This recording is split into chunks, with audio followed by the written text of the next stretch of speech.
सत्संग के बीच में तुम तो वो बात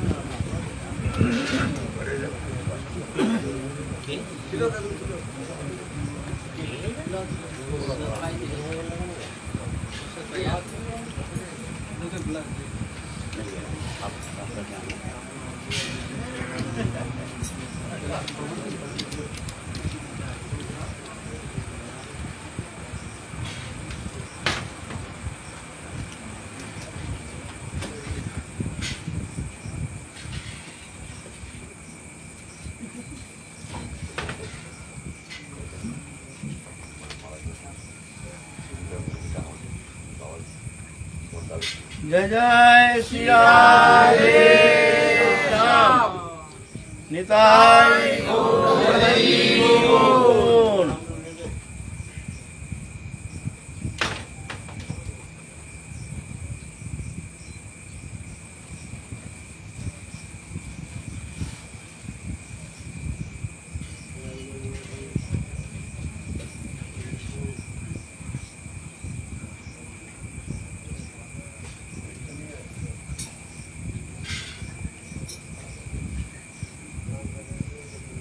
हमारे आलोच्य विषय चल रहा है कलियुग पावन अवतार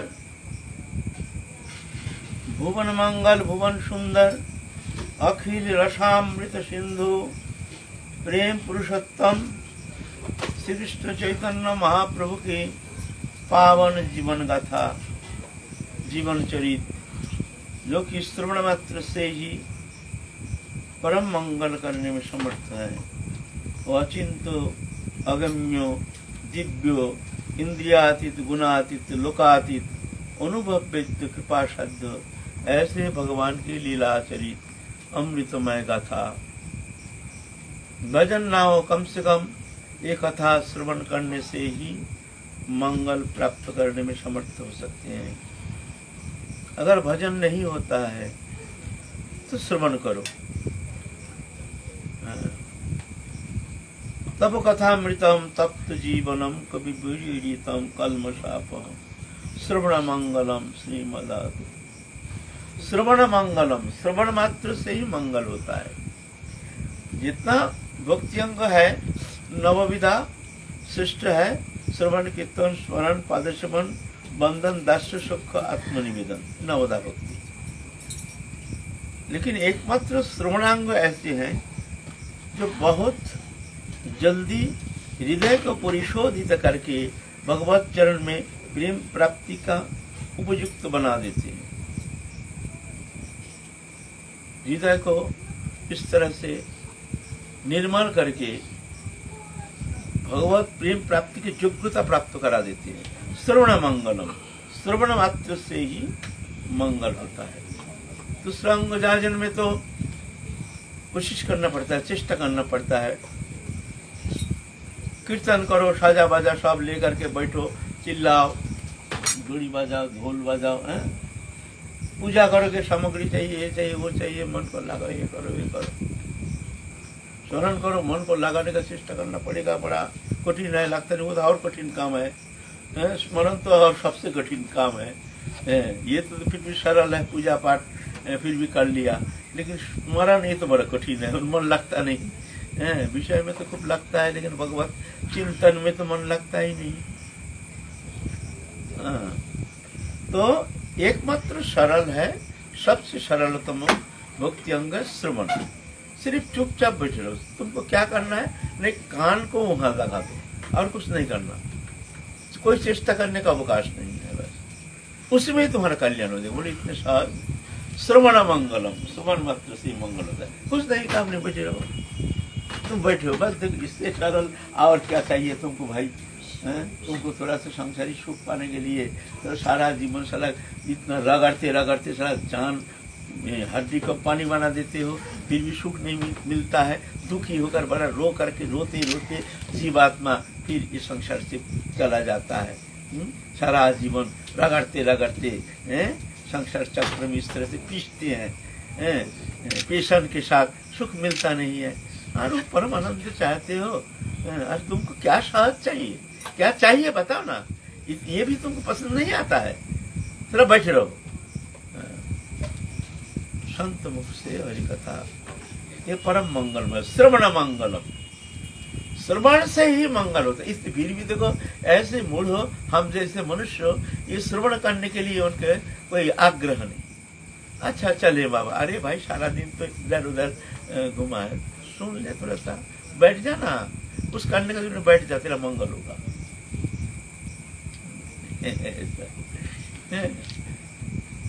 एक गोवर्धन डाकू था, एक वर्तमान में आता है गोवर्धन डाकू, बड़ा खतरनाक डाकू था। लेकिन एक था वो सरल विश्वास और सीधा, मन में कोई कुटिलता है नहीं। उसका परंपरा सब डाकैत, उसका बाप डाकैत, उसका परदादा डाकैत, सब डाकैती उसका पेशा। थोड़ा सा दिग्दर्शन देते श्रवण के बाद, श्रवण के बाद, श्रवण के बीच में थोड़ा सा दिग्दर्शन देते। तो बड़ा खतरनाक डाकैत गोवर्धन डाकू। उसका दादाजी तो बड़ा डाकैत था, तो सरल है, उसको उपदेश कर गया, ये सरल है भाई, नहीं कोई साधु संत का पल्ले में पड़ जाएगा तो ये तो सरल है, ना जाने वो साधु संत का बात पर आकर के डकैती छोड़ देगा, ना जाने। तो मरते समय कह दिया, सुन रे भैया, सुनी एक बात सुन,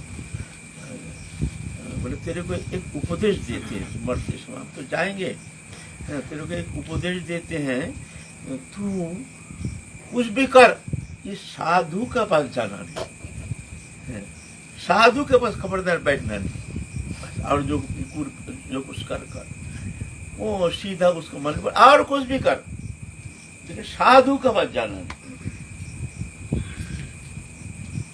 तो ठीक है, वो साधु जाता नहीं है। एक बार क्या हुआ, डकैती करने गया तो पुलिस ने चारों ओर से उसको घेर लिया। वो क्या करेगा, इधर उधर देखते देखते सोचा भाई, एक जगह हरी कथा हो रही थी, उसने सोचा भाई चुपचाप मुंह में कपड़ा डाल के चुपचाप बैठ जाओ, सोचा के अंदर डकैत तो है, पता नहीं चलेगा, चोर तो पुलिस तो चला जाएगा है?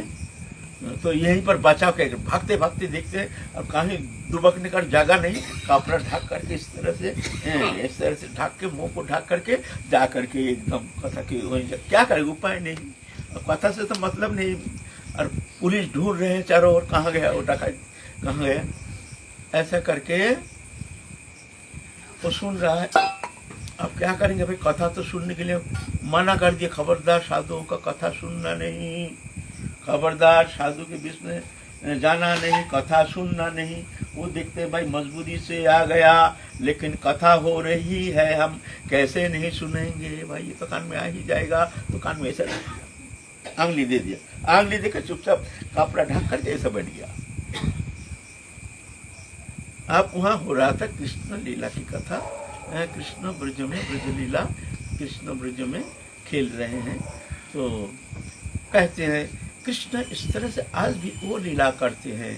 माता जशोमती माता ने कृष्ण को हीरा मोती मुक्ता ये सब नाना अलंकार से भूषित करके उसको सजा के बड़े मनोरम, ऐसी तो चित्त मनोहारी ऐसे सुंदर कृष्ण, भुवन मोहन भुवन सुंदर कृष्ण तो गोष्ठ में भेज देते हैं।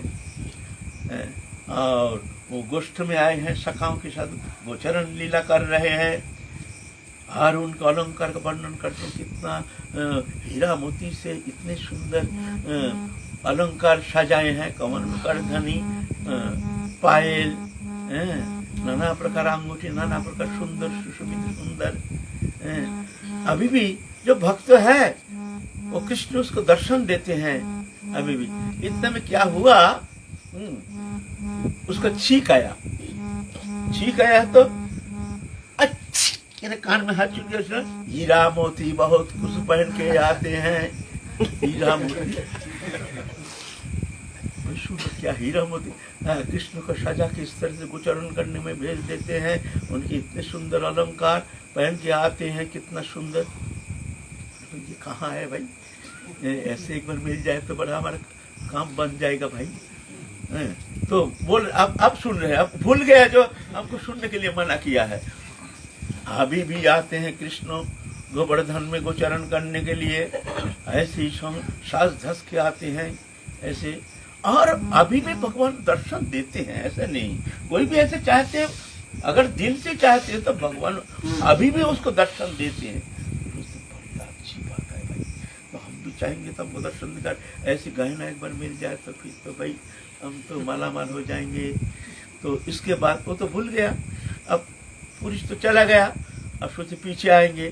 तो जा करके जो कथावाचक उनके पास गए, बाबा वो कृष्ण कहाँ पर, वो है कहाँ से आते हैं? और सब देखते हैं भाई ये तो एकदम कथावाचक है, सम्मानीय है, प्रणम्य है। उनके पास जाके बैठ गए, नीचे उतर नीचे उतर नीचे उतर, फिर जाके उठ जाते हैं। तो सोचते हैं पीछे बताए, तो सब चले गए। जब पंडित जी को बताया, बताओ ये ठाकुर अभी आते हैं, ऐसे सही से ही आते हैं? बोलते हाँ, गोवर्धन में अभी भी आते हैं, ऐसे अभी भी आते हैं। बोले वो कैसे रिश्ते हैं? बोलते कुछ नहीं, माखन मिश्री माखन से रिश्ते जाते हैं, ग्वारिया ऐसे है ना, वो थोड़ा सा मिश्री माखन दे दो तो प्रेम से दे देते, उसमें रिश्ते जाते हैं। खैर हमको ये कहानी हमको जरूरी नहीं है, मैंने एक दृष्टांत तो दे रहे हैं जो श्रवण मात्र से क्या होता है।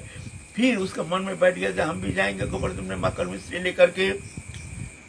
तो माखन मिश्री ले करके वो सीधा चल दिए गोवर्धन। कहते सुन, तो हम क्या करें, कहाँ जाएं? बोलते जा वृंदावन में जाना है। और वो देखा जो पंडित जी देखे एकदम नितांत गामार है और बहुत सरल है। मैं सुन तो एक काम करना, श्याम सुंदर श्याम सुंदर श्याम सुंदर श्याम सुंदर ये नाम रटते रटते जाना, भूल नहीं जाना। तो ये बहुत सारी कहानी है। इस श्याम सुंदर करते करते बहुत दिन हो गया। आए यहाँ पर कष्ट से गोवर्धन आके भाई यहाँ श्याम सुंदर कहाँ, श्याम सुंदर गिरिराज गोवर्धन में, वो गोवर्धन कहाँ, वहाँ कृष्ण श्याम सुंदर गोचरण करने आते हैं भाई, वो मिल जाएंगे क्या? सब दिखते हैं भाई, दाढ़ी उड़ी बन गया सर, साधु है ऐसे ही है। अच्छा तुम इधर सीधा चले जाओ, गोवर्धन मिल जाएगा। और उसके विश्वास जो माखन मिश्री लिया है दुकान से, मक्खन और मिश्री लेकर के श्याम सुंदर भूल ना जाए। तुम पूछेंगे तो तुम श्याम सुंदर हो ना, भूल ना जाए नाम। तो जा करके गोवर्धन आए हैं, वो देखते हैं सब गाय हैं सब, ये श्याम सुंदर। मन में तीव्र इच्छा, सरल विश्वास, और श्याम सुंदर आते हैं। हाँ सही श्याम सुंदर आ गए। भगवान सरल भावना, सरल विश्वास, सरलता देख करके भगवान रिझ गए हैं। इस साधन जीवन में ना सरलता से भगवान कृष्ण इतना जल्दी रिझ जाते हैं, जो कि कठोर साधना करके भगवान को इस तरह से प्रसन्न करना संभव नहीं है। सरलता बहुत प्रसन्न हो जाते हैं जल्दी। निर्मल जन मन मोहे पावा, मोहे छल छिद्र कपट नहीं पावा। निर्मल मन जन मोहे पावा, निर्मल, ये कपट भजन करते हैं लेकिन कपटता, ये कपटता बहुत विघातक है। जिसके मन में कपटता है तो वो भगवत प्राप्ति करना संभव नहीं है। भगवान छल कपट पसंद नहीं करते। सरल भावना से भगवान को बहुत प्राप्ति किए हैं, कर चुके हैं, ऐसे बहुत सारे प्रमाण हैं। लेकिन कपटता के साथ तीव्र साधन करके भगवत प्राप्ति किए, ऐसा कभी सुनने में आता नहीं है। ऐसा है ना, भगवान सही आ गए हैं। तो भगवान को जब देखे हैं तो माखन मिश्री दिए हैं, माखन मिश्री दिए भगवान लिए हैं। तो गोवर्धन कहते हैं ना माखन मिश्री दिए नहीं, कहते हैं हम तुमको माखन मिश्री देंगे, तुम लोगे? बोले हाँ लेंगे। हमको क्या दोगे? उसका हार, मुनि मुक्ता ये सब आदि हार पहने हुए है ना, तो बच्चा है ना, ये तुमको हम मक्खन मिश्री देंगे, तुम्हारे हार हमको दोगे? बोले हाँ देंगे। तुम हमको मक्खन मिश्री दोगे? हाँ देंगे। तो हमारे हार दो, तो हार खोल के दे दिया। वो कंगन को दोगे? हाँ देंगे कंगन। तुम मक्खन मिश्री दोगे? तो हाँ देंगे। अच्छा वो कंगन को दे दो, हम मक्खन मिश्री देंगे। एकदम सरल, वे भी सरल, भगवान भी सरल। दे दिया कंगन करके। तुम्हारे करदाने को दोगे? हाँ देंगे। ले मक्खन मिश्री दोगे? हाँ देंगे। तुम्हारे पायल को दोगे? तुमको मक्खन मिश्री देंगे? हाँ देंगे। ले लो। खोल दिया तो मक्खन मिश्री दे दिया। नमक का मिश्र लिया।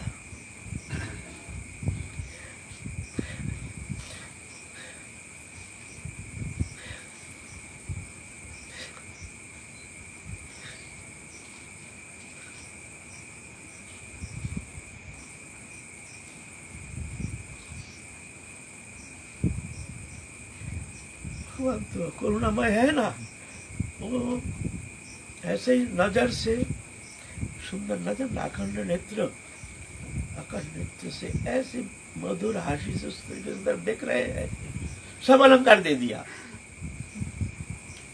देखिए महाप्रभु कथा कह रहे हैं, लेकिन यहाँ आ गए हैं, यहाँ एक श्रवण शब्द का थोड़ा स्पष्ट करने के लिए।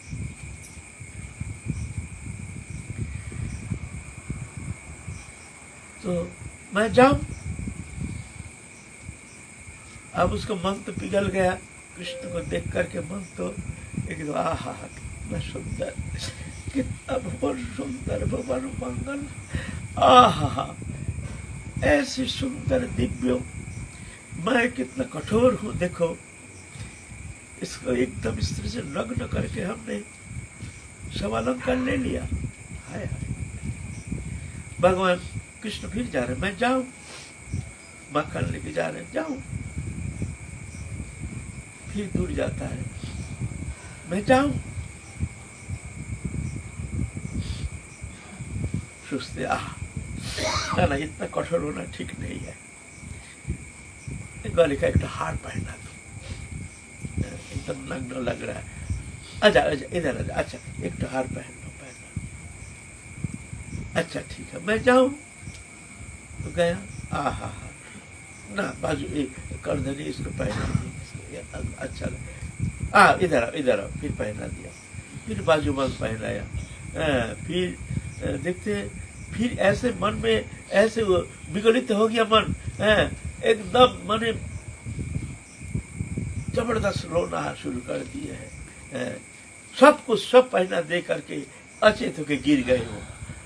तो भगवान उनको फिर साक्षात भगवान उनको पूर्ण कृपा किए, फिर उसका हृदय का परिवर्तन हो गया, उसका जड़ से जड़ ग्रंथि खुल गया और दिव्य आनंद प्राप्त होकर परम संत हो गए हैं। गोवर्धन डाकू श्रवण साधु के पास बैठा था, जब आप कथा नहीं सुनेंगे, वही हीरा मोती कान में घुस गया, बस उसी में ही, और भाई ये बात क्या है, कहाँ मिलेगा। देखो एक दृष्टांत, देखो इस श्रवण मंगलम, श्रवण मात्र से ही मंगल करने में समर्थ है हरि कथा, श्रवण मात्र। इसलिए कभी मौका मिल जाए हरि कथा श्रवण, ये बहुत बड़े बड़े दुष्ट भी शोधित हो गए हरि कथा श्रवण करके। हरि कथा में ऐसे शक्ति है, तब कथामृतम तप्त जीवनम, तभी तो जीवन को शांत करने का एकमात्र महौषधि स्वरूप ये। इसीलिए किसी भी अवस्था में कभी सत्संग मिल जाए तो ये संयुक्त प्राप्त करके ऐसे हरि कथा श्रवण जरूर करना चाहिए। वो तो कथा में वस्तु, विषय वस्तु के लोभ से बैठा था, ना कि भगवत कृपा पाने के लिए।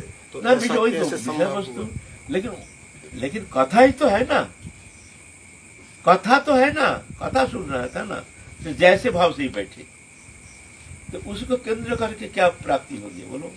वो वहां नहीं बैठते, कथा ना सुनते, ये बात है ना। तो ये कथा अमृतमय कथा, हमारे महाप्रभु कथा अमृतमय कथा, श्रवण मंगलम, श्रवण मात्र से ही मंगल करने में समर्थ है। फिर महाप्रभु आप वृंदावन भ्रमण करके आए हैं प्रयाग क्षेत्र में, प्रयाग में आकर के वो ब्राह्मण का घर में है, वहां रूप गोस्वामी सब परित्याग करके अपने भाई अनुपम बमल बल्लभ को लेकर के आए हैं, लेकर के महाप्रभु से मिले हैं। फिर वहां वल्लभाचार्य उनको आदर करके आमंत्रित करके ले गए हैं अपने घर अड़ेल, गंगा किनार में वो बसती, वहां गए हैं, लेकर के वहां जाकर के उनके सानिध्य में रह करके बहुत प्रसन्नता प्राप्त करके महाप्रभु फिर आए हैं, रूप गोस्वामी रूप और अनुपम को लेकर के आए हैं।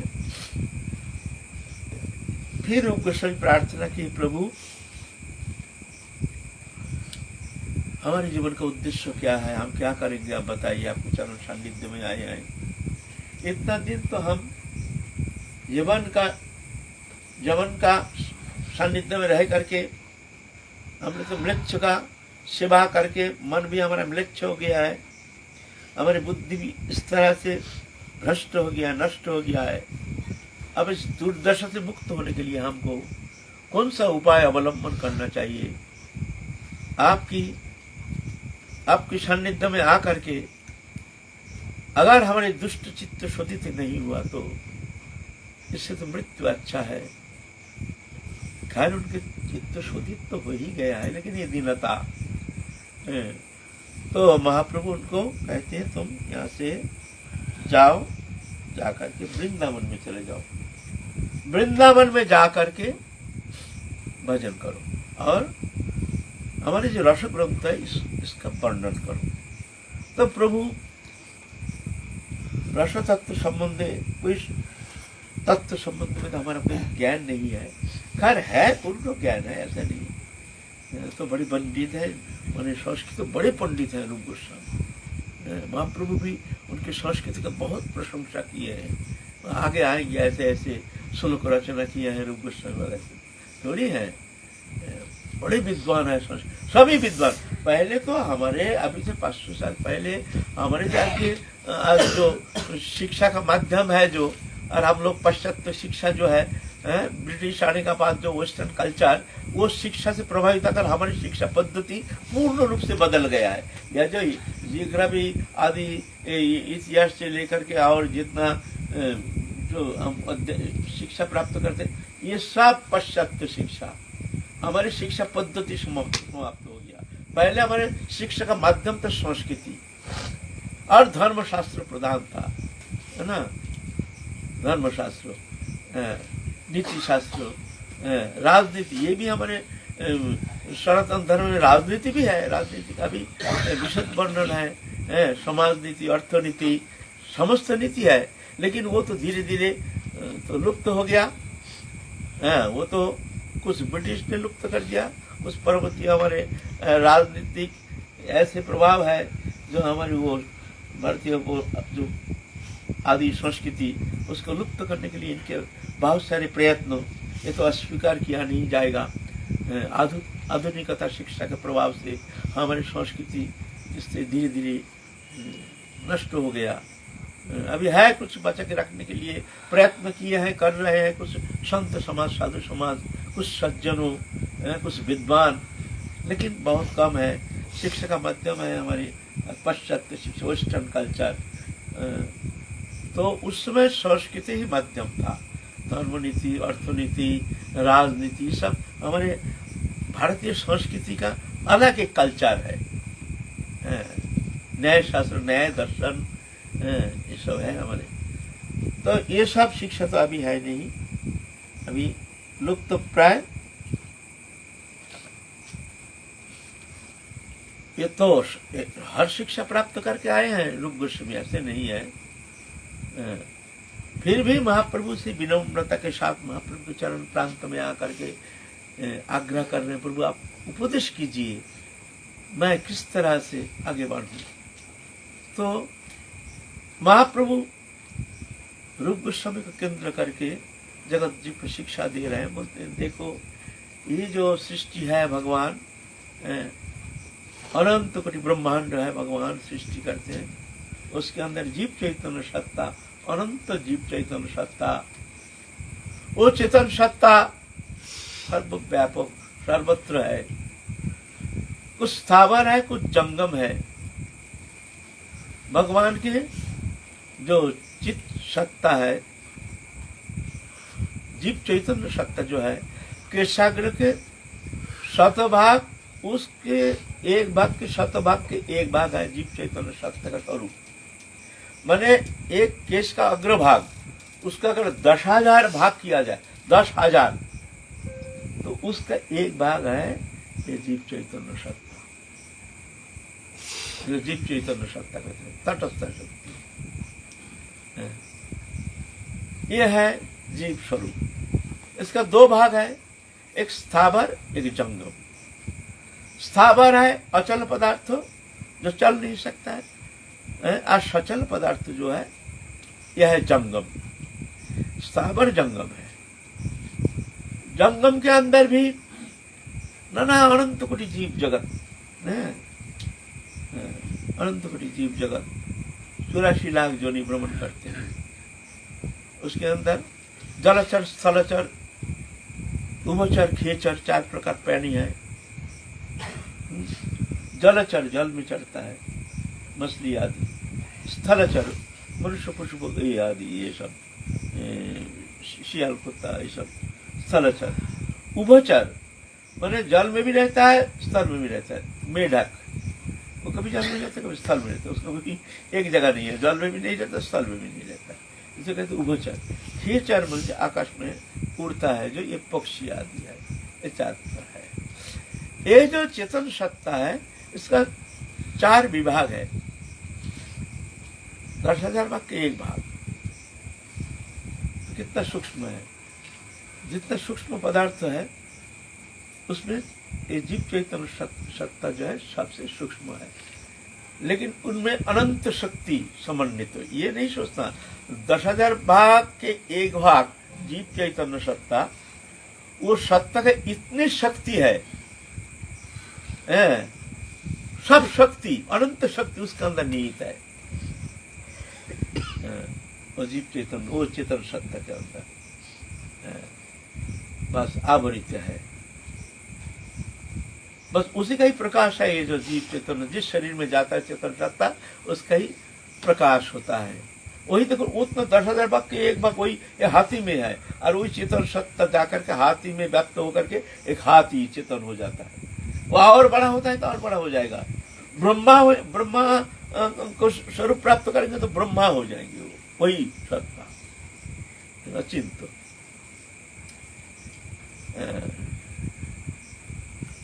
इसके अंदर 4 भाग है चेतन सत्ता। आवृत चेतन, संकुचित चेतन, मुकुटित चेतन और विकसित चेतन।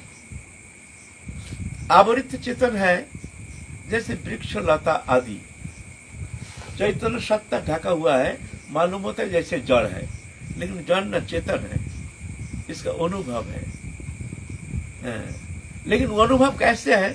जैसे हम अचेतों के रहने से, जैसे कोई मारने से भी, पीटने से भी अनुभव होता नहीं है, अचेत पदार्थ जैसे, ऐसे ये चेतन है लेकिन अचेत जैसे। ऐसे बहुत वृक्ष सचेत भी लगता है, ऐसे ऐसे ऐसे वृक्ष है तुम्हारा अफ्रीका जंगल में, जीव जंतु को खा जाता है, चलता है, बहुत अलौकिक अलौकिक ऐसे वृक्ष, लता आदि ये सब दिखने में आता है, ऐसा भी है। यह आवृत चेतन। फिर ये चेतन सत्ता थोड़ा सा विकास हुआ, तो थोड़ा सा विकास प्राप्त हुआ है। संकुचित चेतन जैसे मक्खी आदि, कीड़ा मकोड़ा आदि, कृमि कीट आदि, थोड़ा सा चैतन्य सत्ता का थोड़ा सा विकास हुआ है। अब ये देखने में आता है जैसे चल रहा है, बहुत छोटा छोटा कीटाणु, जीवाणु, बहुत जीवाणु है, जीव अणु, जीवाणु मतलब जीव अणु परिमाण, जीव है लेकिन अणु परिमाण, तो जीवाणु। कीट अणु, अणु परिमाण कीट है, कीटाणु अणु परिमाण। तो उसको कभी कोई वैसे ऐसे सब चेतन सत्ता है, कीटाणु है, जीवाणु है, जो माने अनुवीक्षण यंत्र के द्वारा देखने में आता है कैसे चल रहा है, कैसे, है ना। ये संकुचित चेतन। फिर और थोड़ा विकास हो गया है, वह है मुकुलित चेतन। जैसे कौआ, बंदर, भैंस, गधा, सियार, कुत्ता आदि जो है, यह मुकुलित चेतन। और थोड़ा चैतन्य सत्ता का विकास हुआ है। ये दिखता है, सुनता है, दौड़ता है, भागता है। और इसके अंदर बहुत सारे भेद भी है, किसी में ज्यादा विकास, किसी में कम विकास। बंदर आदि में तो एकदम जैसे मनुष्य जैसे, उसके ऊपर जाओ जो ओरांग ओटांग है ना, वन मानुष है, वो तो जैसे साक्षात मनुष्य जैसे बुद्धि भी है, ऐसे शिम्पांजी इससे और थोड़ा विकसित है। ये मुकुलित चेतन और क्रम विकास के माध्यम से धीरे धीरे विकास प्राप्त होता है।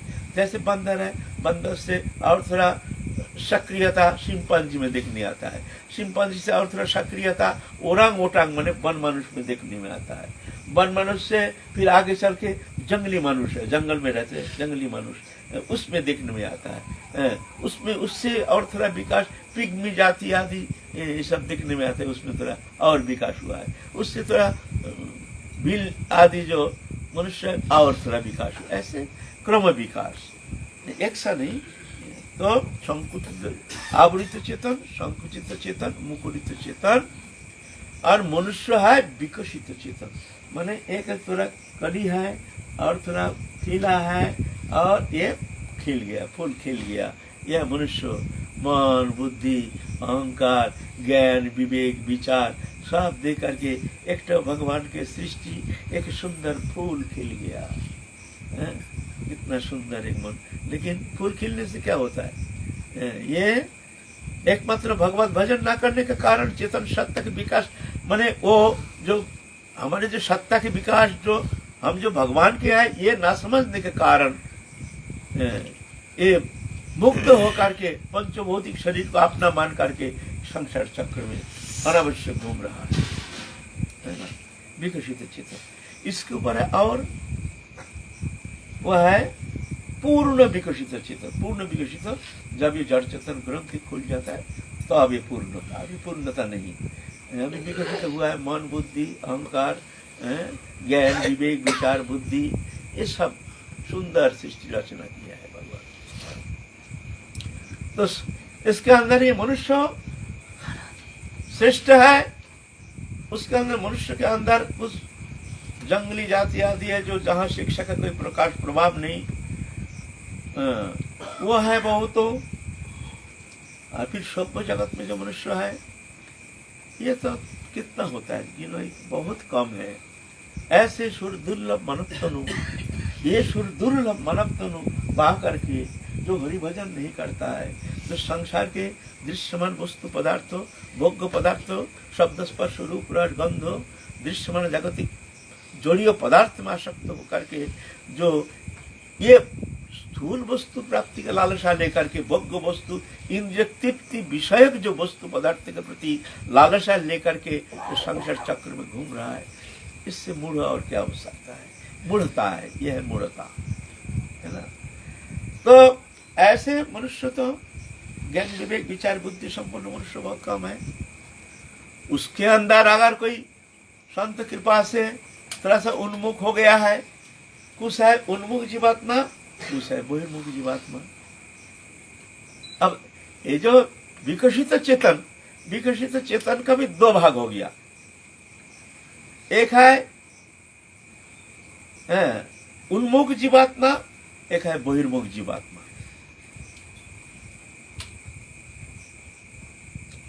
बहिर्मुख जीवात्मा है जो जानते नहीं है भगवान क्या है, भगवान कौन है, ये सब बेकार बात है, ये सब बेकार, ये सब पहले जमाने के लोगों का बुद्धि ऐसे ही था, ये क्या भजन क्या भगवान करते बेकार है, सब ज्ञान है लेकिन ये सब विषय में उनका मूढ़ता, ये मानने के लिए तैयार नहीं। मूढ़ता महामूढ़ कहते हैं विद्वान, लेकिन सबसे बड़ा अज्ञान कहते हैं विद्वान नहीं, सबसे बड़ा अज्ञान है।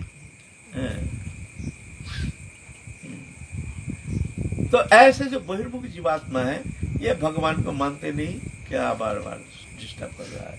लाइट जला दो, नहीं तो मत जला, बच जाओ।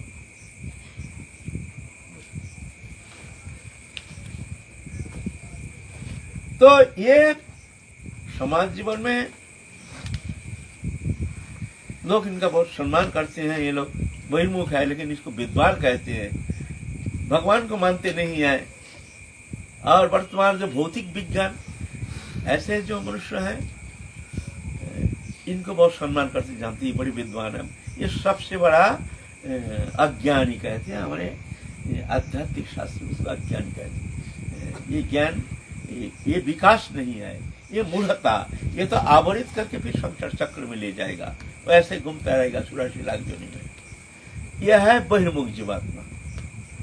और कुछ साधु संग के प्रभाव से, सदगुरु की कृपा से, महत कृपा से, संत कृपा से, भगवत कृपा से उसका चेतन हो गया जो भाई हम भगवान के हैं, भगवान हमारे, यही जो शरीर है ये पंचभूति है, प्रकृति है, ये हम नहीं है।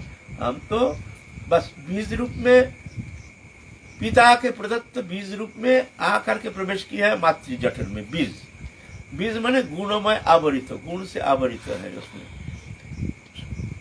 सूक्ष्म शरीर, एक शरीर है, सूक्ष्म शरीर है, उसमें हस्त पदवाक पाई उपस्थो शब्द स्पर्श रूप रस गंध मन बुद्धि चित्त अहंकार, ये लेकर के गुणमय आवरण लेकर के वो बीज मातृ जठर में जाता है। फिर वहां से वो तदात्म होकर के माँ जो खाते हैं उस रस जा करके वो चेतन सत्ता, वो जो सत्ता बीज है ना, वो बीज ही धीरे धीरे शरीर बनता है। अब बीज था, वो बीज से जैसे मतलब मिट्टी के नीचे हमने एक बीज गाड़ दिया ना, बीज है ना, फिर फुट करके पेड़ बन के आता है। जब पेड़ बन के आता है तो बीज कहाँ गया? वो बीज कहाँ गया? ढूंढो, बीज थोड़ी है, वो बीज ही पेड़ बन गया। था बीज, बन गया पेड़। अब बीज ढूंढने से बोले बीज कहाँ गया? हम जो रोपण किए वो तो बीज नहीं है, वो पेड़ हो गया, वो बदल गया। ऐसे ही वो जो पिता प्रदत्त जो शुक्राणु है वो पेट में जाकर के वही बीज अब शरीर बन के आ रहा है, माने वृक्ष बन के आ रहा है। बस जितना बड़ा शरीर उतना बड़ा चेतन सत्ता तादात्म होकर के बस उसी में अपना चेतन सत्ता विलय होकर के हम शरीरधारी, वो मान लेते हैं हम शरीर है, शरीर ही मैं हूँ। चेतन जड़ चेतन माँ के प्रदत्त जो शरीर बन रहा है ये है जड़, और वो जो चेतन है दोनों में तदात्मता है तो ये शरीर बन गया है। जड़ चेतन, चेतन है पिता का देह, जड़ है शरीर है माता का देह, माता पिता का, इसीलिए प्रकृति और पुरुष ये दोनों मिलकर के शरीर बन के, और शरीर में तदात्मता हेतु मैं शरीर हूँ। बस ये करता हम इति मन्यते, ये खेल नाटक चल रहा है, ये शरीर बन के आ गया संसार में। ये सृष्टि ऐसे ही रचना है, जड़ और चेतन का मिश्रण है ना। तो ये जो बहिर्मुख जीवात्मा है ये शरीर को ही जानता है मैं हूँ, लेकिन गुरु कृपा से, भक्त संत कृपा से, भगवत कृपा से जब उसका ज्ञान होता है वास्तव में मैं जो बीज चेतन वही मैं हूँ। मैं तो चला जाऊंगा, शरीर छोड़ के जाना पड़ेगा, आगंतुक है, पहले था नहीं, मातृ जठर में आने का पहले था नहीं, और आगे मरने के बाद ये रहेगा नहीं, था नहीं, रहेगा नहीं। विश्व दृश्यमान आगंतुक परिवर्तनशील, आरंभ स्थिति परिवर्तन, परिवर्तन संकुचन प्रलय, आरंभ होता है, शुरुआत होता है मातृपेट में जब प्रवेश किया तब से शुरुआत हुआ शरीर बनना, आरंभ। स्थिति होता है 100 साल, एक लिमिटेड, जैसे शरीर है पशु पक्षी आदि 10 साल 20 साल 5 साल, ऐसे 15 दिन 20 दिन ऐसे भी जीवन है, ऐसे मक्खी पक्की आदि है ना, ये 15 दिन 20 दिन ऐसे भी जीव चेतन सकता है, इसके बाद मर जाता है। ऐसे इसका जीने का सबका एक सा नहीं है, और है जो बहुत 1000 साल रहता है, ऐसे भी जीवात्मा है।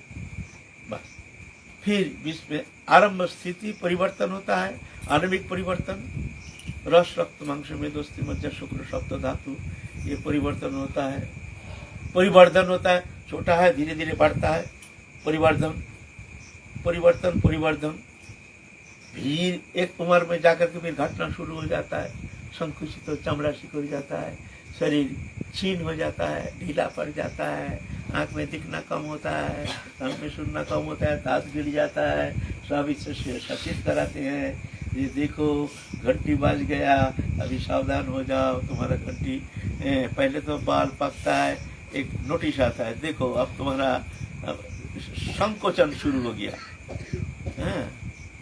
संकोचन शुरू हो गया, फिर कलप उलप लगा करके फिर नकाला कर देते हैं शरीर को, कान में कम सुनता है तो मशीन लगा लेते हैं, मशीन में जैसे निकला है उनमें डाल करके आंख में कम दिखता है, वो लेंस लगा लेते हैं, चश्मा लगा लेते हैं। नोटिस देते हैं, एक नोटिस, देखो सावधान हो जाओ, ये नोटिस आ रहा, तुमको जाना पड़ेगा। इस भरोसा में तुम शरीर के ऊपर भरोसा कर रहे हो, ये सबसे बड़ा धोखाबाज। ये विश्व में अगर हमारा कोई दुश्मन है, हमको किसी ने धोखा दिया है, अगर हमको हमारे सबसे ज्यादा नुकसान किया है, वो है कौन जानते हो? बोलो कौन हमारे सबसे बड़ा दुश्मन है? हमारा मन, शरीर।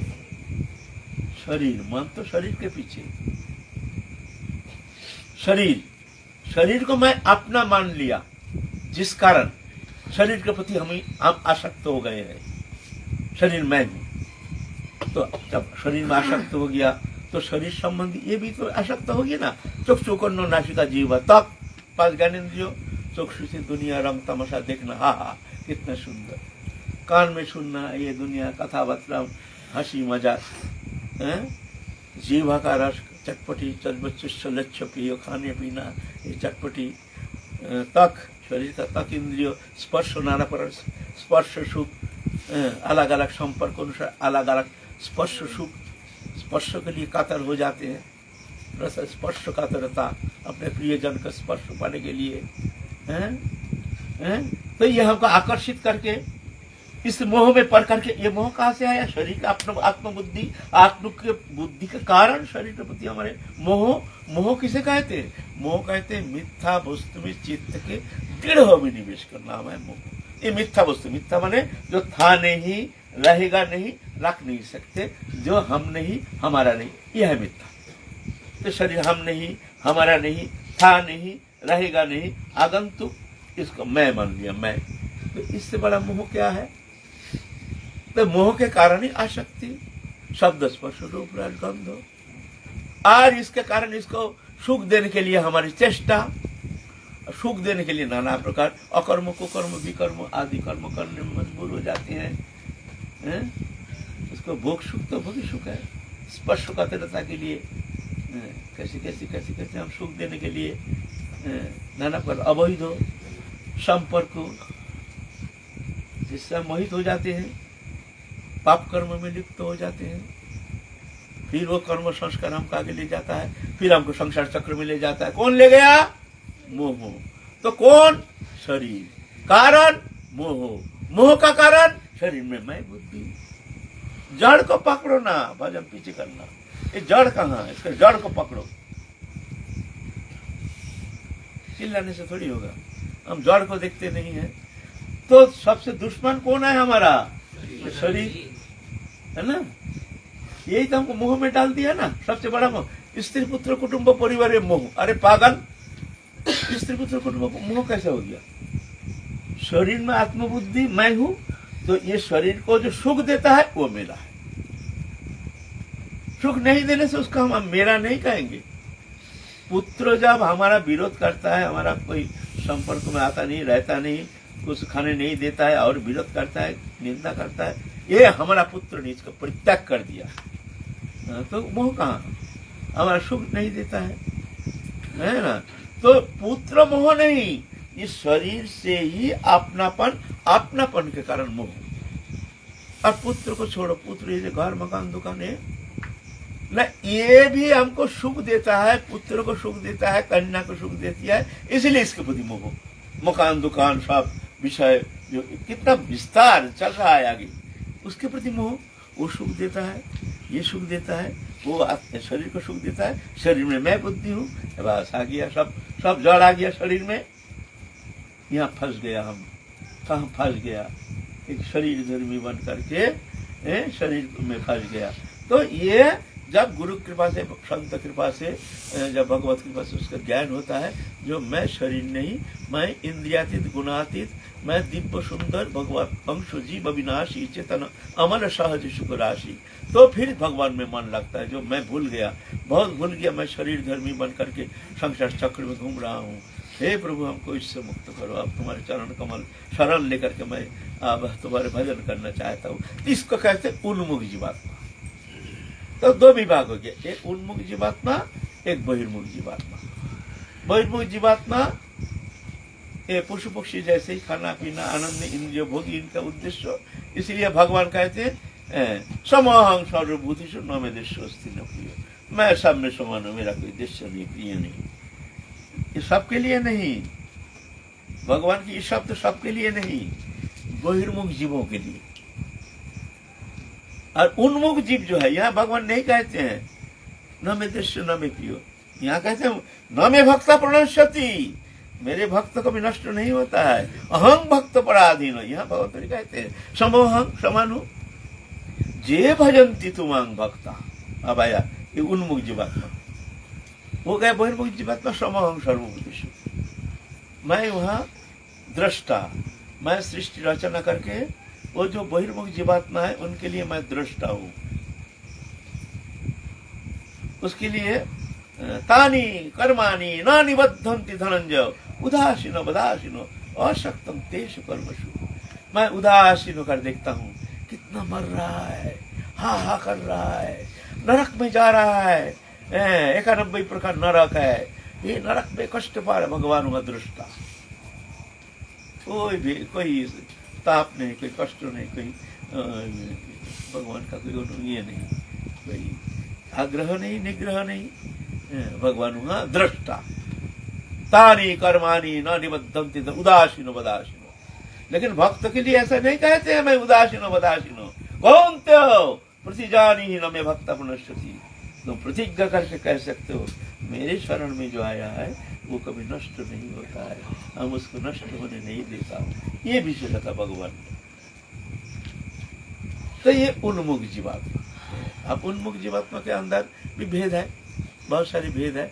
उन्मुख होता है जो जान गए हैं जो हम भगवान के, भगवान हमारे, लेकिन वो संसार में आ सकते हैं, जानते हैं लेकिन कर नहीं पाते हैं, सब तो एक सा नहीं है ना। और कोई जान गए हैं, को भजन तीव्र भजन करते हैं लेकिन संसार में है, और तीव्र भजन करती है भी वो ज्यादातर भजन में ही लगे रहते हैं, संसार प्रति उतना आसक्ति नहीं, उसके अंदर भी संसार छोड़ के बहुत सारे वृंदावन धाम आदि में जाकर एकांत भजन करते हैं। जैसे जालिया मछली पकड़ते हैं, देखे ना, टाना जाल कहते हैं, टाना जाल, जैसे जाल है ना तालाब में, जाल में पकड़ के मछली कैसे खींच के दो तरफ चारों ओर से घेर करके जाल होता है ना, जैसे जाल है धागा से बंद, बहुत कठोर धागा, उससे वो खींचते खींचते खींचते खींचते खींचते खींचते मछली एकदम किनारे में ले आता है, समस्त मछली उस जाल में आ जाता है। जाल में जब आ जाता है ना, तो आप लोग देखे हैं कोई ऐसा, देखे होंगे कोई, हाँ, तो कुछ मछली है नीचे पड़ा रहता है चुप, जैसे मर गया, मालूम होता है मर ही गया, और कुछ मछली है पूछ हिलाता है, लेकिन तुझे छलांग मार के जो निकाल जाएगा ऐसा नहीं, ऐसा फंसा हुआ है, सिर्फ पुष्प हिलाता है। अच्छा, कुछ मछली है उसमें फड़म करके ऊपर उठता है, वहीं गिरता है, फड़म करके ऊपर उठता है, गिरता है, फड़म करके ऊपर उठता है, गिरता है। और कुछ मछली है फड़म करके उतना ऊंचा में कूद पड़ा, फिर जाली में आके गिर गया, फिर ऊपर उठा, फिर गिर गया। और कुछ मछली है चुपचाप है भाई, ऐसे छलांग मारा कि तो नेट पार करके पानी में जा करके वहां भी 2-4 बार छलांग मार के निकल गया। तो ऐसा ही ये माया जाल से, इस संसार चक्र में से ये माया घेर के लिए आए हैं हम लोगों को। तो कोई बद्ध जीवात्मा है, वो साला उसे मुर्दा जैसे पड़ा है, उसको भी चेतन ही नहीं। और कुछ है सत्संग करके, हाँ भजन तो करना चाहिए, क्या करें बाल बच्चा, लेकिन वही पूछ लेना पड़ा है, वहीं पर सिर्फ पूछ के ही रहता है और कुछ नहीं। माने हाँ भजन करना है, क्या करें बाल बच्चा लेकर के, क्या करें, थोड़ा दो एक फेरा कर लेता हूँ, यही पूछ ही लेना जैसे। और कोई है जो ना भाई भजन करना पड़ेगा, ऐसा नहीं चलेगा भजन करना, लेकिन संसार माया तो छोड़ते नहीं है। वृंदावन आते हैं, फिर घर में जाता है, आता है फिर घर में जाता है, ऊपर उठता है नीचे गिरता है, ऊपर उठता है नीचे गिरता है, वृंदावन आता है इस तरह से। और कोई है भ्रम करके ऊपर उठ गया, बड़ा मछली नेट में आके गिर गया, बहुत दिन भजन किया, वृंदावन में है, घर छोड़ के आ गया, फिर राजन मन में क्या आया, फिर संसार में चला गया। ऐसे भी कुछ कुछ साधक में घर छोड़ के आया, ऐसे गृहस्थी में भी बहुत देखते होते हैं, भजन के बहुत दिन, फिर वृद्धावस्था के पहले क्या जाने क्या मन घर में चला गया। और कोई कोई है ऐसे भाग्यवान सुकृतशाली है जो भाई ऐसा छलांग मारा एकदम नेट पार करके एकदम पानी में, वो उसको और फिर माया घेरने में समर्थ, फिर वो निकाल ही गया। ये बहुत रेयर होता है। और कुछ मछली है वो नेट में आता ही नहीं, इतना नीचे रहता है, वो आता ही नहीं। ऐसा भी भगवत कृपा लब्ध। ये है संसार नाटक चल रहा है, और इस नाटक में एक शरीरधारी बन करके हम ये संसार के आनंद में निमग्न हो रहे हैं। अभी तक चेतन नहीं, कहाँ हम फंसे हैं, हमको कहाँ जाना है, किस आनंद के लोभ से हम अभी तक मुग्ध होकर यहाँ पड़े हैं। क्या आनंद मिला, जिसको मिला उससे पर पूछो भाई, तुम तो मरने का समय आ गया, बोलो तुमको क्या मिला। कोई कह दे संसार में रह करके जो नहीं हमको आनंद बहुत मिला है, किंचित समय के लिए कुछ, वो भी मूढ़ता, वो भी अज्ञानता, वो भी मोह के कारण, वो भी उसका पतन का कारण। पूछो किसी से, किसी को मिला नहीं। अनित्यम सुखम लोकमिमं प्राप्त भजस्वमाम। अर्जुन, ये संसार अनित्य है, यहाँ सुख शून्य है, अगर सुख पाना चाहते हो तो मेरा भजन करो। मूढ़ो जीव, भजन करने का इच्छा नहीं है ना। बेश चल रहा है संसार का खेल, ये माया। तो रूप गोस्वामी को उपदेश कर रहे हैं महाप्रभु, ऐसे बहुत सारे जीव है, ऐसे जीव के अंदर बहुत सारे भेद है। उसके अंदर कुछ स्थावर माने जो चल अचल है, और कुछ सचल है। सचल के अंदर ही चतुर्विध है, चतुर्विध के अंदर मनुष्य श्रेष्ठ है, मनुष्य के अंदर कुछ तो चेतन है, चेतन के अंदर भी कुछ तुम्हारा वेदनिष्ठ है, लेकिन वेद तो मानते हैं उतना माने पूर्ण रूप से पालन नहीं करते हैं। उसके अंदर कुछ कर्मनिष्ठ, कर्म में ही उनका ज्यादा रुचि है। कर्मी किसे कहते हैं? कर्मी कहते हैं जो कर्म को ही प्राधान्यता देते हैं। माने ये कर्म करने से ये फल मिलता है, ये अनुष्ठान करने से ये फल मिलता है, ये दान पुण्य करने से ये होता है। तो वो कर्म का प्राधान्यता देते हैं। जो कर्म के माध्यम में हमको कुछ मंगल साधन करना, जो भी करना है, भोग सुख प्राप्त करना है, वो हमको कर्म के माध्यम करके ही हमको करना पड़ेगा। ऐसे विश्वास करके कर्म को प्राधान्यता दे करके वो कर्म करने में तत्पर रहते हैं। ज्यादा भजन में माने निर्विशेष भगवान के चरण कमल में जो भक्ति है ये मानते नहीं वो लोग। वो कर्म को ही श्रेष्ठता प्रदान करते हैं। इसको कहते हैं कर्मी। बहुत कर्मी के अंदर, लाखों कर्मी के अंदर एक ज्ञान निष्ठ, ज्ञान किसे कहते हैं? ज्ञान कहते हैं साधारणतः ज्ञान मार्ग कहते हैं जहाँ निर्विशेष निर्गुण भगवान के जो स्वरूप, उसमें उनके आग्रह,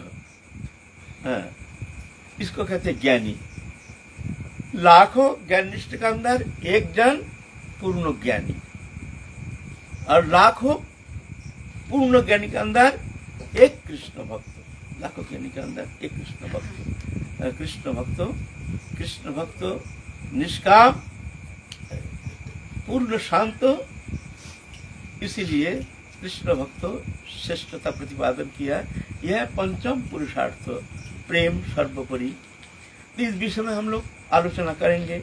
आज तो बाबा जी से जुड़ी एक मेरी प्रश्न है। बोलो। अभी जैसे आपने बताया कि जैसे एक छोटा सा बीज इतना बड़ा विशाल पेड़ बन जाता है, और छोटा सा मतलब हमारी फिर हम शरीर का निर्माण करते हैं। तो क्या हम ये मान सकते हैं कि ये जो भौतिक जगत है, भौतिक जगत का निर्माण ही आध्यात्मिक जगत से हुआ है? तो आदि ही तो मूल बीज, वहां से तो सब निर्माण हो रहा है। सब ये अलग थोड़ी होता है। तो फिर तो हम ये कह सकते हैं कि ये जो पूरी ब्रह्मांड है, जो भी हम देख रहे हैं, ये सारी चीजें एक जागरूक है। जैसे भी हमारे ये आश्रम है, ये आश्रम की एक भी पत्ता अगर हम बाहर ना निकालें, आने वाले समय में यही मिट्टी इतना प्रोड्यूस कर देंगे कि आश्रम को फिर हमें डबल करना पड़ेगा। तो मतलब जो एक छोटा सा बीज ही था, लेकिन इसने बहुत एक्सपेंशन कर दिया गया। तो हम ये मान सकते हैं कि संसार में जितनी भी चीजें हैं कि वो भौतिक आध्यात्मिक से बना है, और आध्यात्मिक से भौतिक चीजों का निर्माण हुई है, और भौतिक चीज से अगर निर्माण हुई तो दूसरा प्रश्न ये है कि फिर तो हम मान सकते हैं कि दुनिया में जितनी भी चीजें हैं तो सारी चीजें जीवित है, एवरीथिंग इज अलाइव। तो क्या थोड़ा सा इस पे मैं तत्व थोड़ा सा इस पे मार्गदर्शन में चाहूंगा, क्योंकि विज्ञान भी इस पे रिसर्च कर रही है एंड और अध्यात्म जो अध्यात्म से मुझे समझ में आ रहा है कि जो मैं ये पूरा एक सिस्टम, एक पूरा विशाल कंप्यूटर जैसे भगवान का एक माया जगत के काल चक्र चल रहा है। काल चक्र के सिस्टम से पूरा सृष्टि चल रहा है। काल चक्र, ये जितना बहिर्मुख लोग, ये लोग काल चक्र में उस सिस्टम के अंदर चल रहा है। लेकिन जो भगवत चरण में जो समर्पित तो होकर के भजन करते हैं, ये काल चक्र का अधीन नहीं है। जैसे मान लो एक हम दाल पीसते हैं, जब दाल पीसते हैं 2 पार्ट है, तो उसके अंदर एक गड्ढा होता है और एक डंडा होता है। दाल पीसते हैं ना, मैं ग्राम में देखे है ना, है ना, तो वो गड्ढे में दाल दिया जाता है और फिर घुमाया जाता है ना। तो कुछ दाल है आकर के वो डंडी के सहारे में ना थोड़ा सा ही पैसेज, डंडी घूमता है, थोड़ा सा पैसेज है, वो पैसेज के बाद छिटक करके कैसे भी कैसे आकर के 2-4 दाल उसमें रह जाता है ना। जब उठाते हैं ना तो वो कभी पीसता नहीं, वो सारा जीवन घिसो ना, वो जो 2-4 दाना वहां रहेगा वो साला पीसेगा नहीं किसी भी अवस्था में। बोले क्यों? वो डांडी के सहारा में है ना, वो पीसेगा नहीं। ऐसा ही ये काल चक्र चल रहा है। भगवान है उसके अंदर डांडी स्वरूप, वो डंडा को पकड़ के, मैंने भगवान को पकड़ के तुम ऐसे रहोगे ना तो काल चक्र में पीसोगे नहीं। ये है सिस्टम, ये सिस्टम चल रहा है। जैसे शास्त्र बताता है कि ब्रह्मा जी मतलब जितने भी बड़े बड़े ऋषि हुए, ऋषि अपनी चेतना शक्ति से कोई सामान बना देते, चेतना शक्ति से महल निर्माण कर देते थे, चेतना शक्ति से जैसे कोई महल निर्माण कर दिए, कुछ बना दिए। तो ये एक तरह से हम कह सकते हैं कि चेतना से ही संसार के निर्माण भी हुए थे। चेतना से ही वो तो सब निर्माण करते, जहाँ क्रिया है वो तो चेतना है। क्रिया जहाँ निष्क्रियता है वहाँ चेतन नहीं। चेतन तो क्रियाशील है ना, क्रिया जहाँ वही तो चेतन है। चेतन नहीं तो क्रिया होगी कैसे? वो तो शक्ति है ना, चेतन है शक्ति, शक्तिमान, और उसका क्रिया है शक्ति।